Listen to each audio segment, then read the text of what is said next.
America's first blockbuster wasn't entertainment, it was propaganda. 3 hours of watching white actors in blackface eating fried chicken on the floor of Congress. White women on screen. And the Ku Klux Klan riding in like the superheroes. That film wasn't just watched, it was worshipped. And it was called The Birth of a Nation. 1915, D.W. Griffith, the son of a Confederate officer, dropped the most expensive film ever made at the time. Ticket prices ran up to about $2, which would equate to about a week's worth of wages for some people back then. Crowds lined city blocks, orchestras played live. It wasn't just a movie, it was an event. Hollywood was built on this.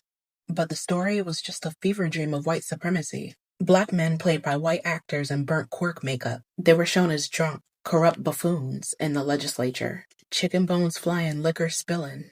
The disrespect was strong. Because that's how they wanted to see black leadership, as a national joke. And every frame drove the same message. Black men as predators, hunting fragile white women. White girls hurling themselves to their deaths rather than being touched. And the Klan, they were filmed in a glowing heroic light. Hooded riders framed as the only salvation.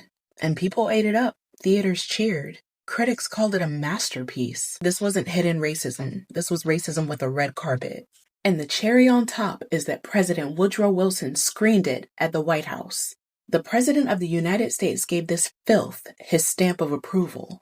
I mean, at this point, his administration had already resegregated federal offices. This movie just gave him cultural cover. And what came next, right?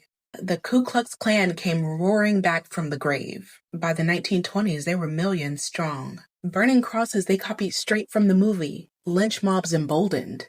All because Hollywood had given white supremacy a myth, a soundtrack, a spectacle. So let's call it what it was.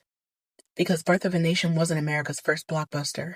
It was America's first viral lie. A film that mocked black life, glorified racial terror, and got blessed by the president himself. Hollywood's foundation wasn't built on art or storytelling. It was built on white supremacy.